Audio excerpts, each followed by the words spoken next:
सलोनी बहुत ही सीधी और भगवान को मानने वाली थी, लेकिन उसकी सौतेली माँ उसके सीधेपन का फायदा उठाती थी और उस पर बड़े अत्याचार करती थी। जरा सी चूक हो जाने पर उसकी खूब पिटाई करती। अरे सुनते हो, कोई लूला लंगड़ा देख इसकी शादी तय करो और इसे इस घर से बाहर का रास्ता दिखाओ। सलोनी के पिता जानते थे कि मीना एक चांडाल औरत है, इसलिए वो एक अच्छा घर देख सलोनी की शादी कर देते हैं। लेकिन वहां भी सलोनी से जलने वालों की कमी नहीं थी कि ननद निकिता उसे बिल्कुल पसंद नहीं करती थी। सलोनी, बात तो सुनो जरा। जी कहिए।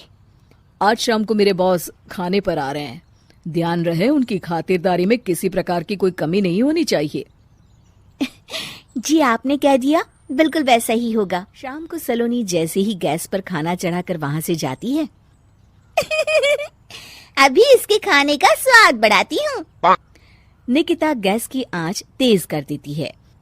थोड़ी देर में देखते ही देखते सारा खाना जल जाता है और पूरे रसोई घर में चारों तरफ धुआं फैल जाता है। अब आएगा मजा। माँ जल्दी आओ, यहाँ देखो सलोनी ने किचन में आग लगा दी। अरे तेरा सत्यानाश हो, कल मुही तूने ये क्या कर दिया? सलोनी की सास उसे बहुत डांट फटकार लगाती है। तभी मोहन अपने बॉस के साथ घर में प्रवेश करता है। अरे भाई मोहन, ये क्या तुम्हारे घर का क्या हाल हो रखा है? लगता है खाना जल गया है। चलो खाने का प्रोग्राम कैंसिल करो, मैं अपने घर जाके खा लूंगा। सर दरअसल वो सर मुझे माफ कर दीजिए। अरे कोई बात नहीं, घरों में ये छोटी मोटी बातें होती रहती है। मैं समझ सकता हूँ, फिक्र मत करो, मैं नाराज नहीं हूँ और इस बात का तुम्हारे प्रमोशन पर भी कोई असर नहीं पड़ेगा। चले अब चलता हूँ मैं। बॉस के जाते ही मोहन सलोनी पर भड़क उठता है और उसे खूब खरी खोटी सुनाता है। भगवान, मेरी माँ तो कहती थी कि अच्छे लोगों के साथ हमेशा अच्छा होता है, फिर मेरे साथ ही बुरा क्यों होता है? आखिर मेरी गलती क्या है? तभी आकाशवाणी होती है। बेटी, अब तुम्हें कोई दुख नहीं दे पाएगा। तुम्हारा बुरा सोचने वाले की मन की सारी बातें तुम पहले ही जान जाओगी। अगले दिन सलोनी निकिता को चाय देने उसके कमरे में जाती है। तब निकिता के मन में कुछ बातें चल रही थी। कल तो मैंने सिर्फ खाना जलाया था, अब तू देखती जा सलोनी, तेरा इस घर में जीना हराम कर दूंगी। अच्छा, तो ये बात है, अब इसे सबक सिखाना ही पड़ेगा।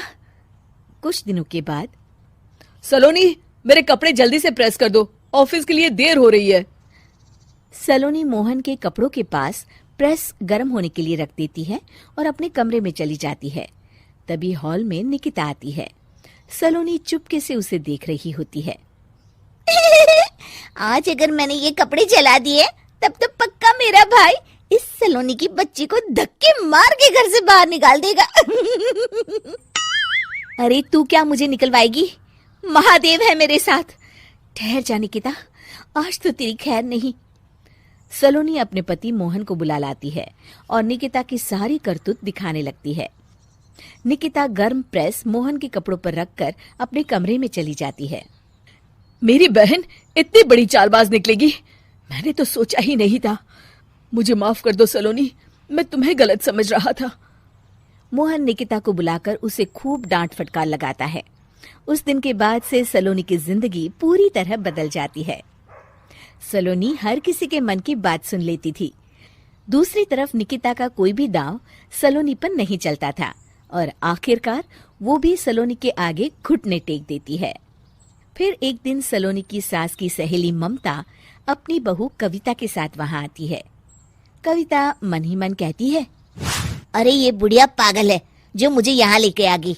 कहाँ मैं अपनी किटी पार्टी छोड़ के इसके साथ यहाँ मरने आ गई। पता नहीं कब तक इसे झेलना पड़ेगा। अरे ये जल्दी मरे और इसकी सारी जायदाद मेरे नाम हो जाए। सलोनी कविता की सारी बातें सुन लेती है। अरे कविता, तुम अपनी सास की जायदाद के लिए उन्हें झेल रही हो और उनके मरने का इंतजार कर रही हो। ये तो गलत बात है। सलोनी की बात सुनकर कविता बिना देर किए कहती है, अरे ये तुमने कैसे सुन लिया? ये सारी बातें तो मैं अपने मन से बोल रही थी। तुमने कैसे सुन लिया? बस फिर क्या था। ये सुनते ही कविता के बगल में बैठी उसकी सास उसकी चोटी पकड़ लेती है। क्यों रे कलमुही, तू मेरे बारे में ये सब सोचती है? मम्मी जी, मुझे माफ कर दीजिए। बड़ी आई मेरी जायदाद लेने वाली। मैं आज ही अपने वकील को बुलाकर सब कुछ छोटी बहू के नाम कर देती हूँ।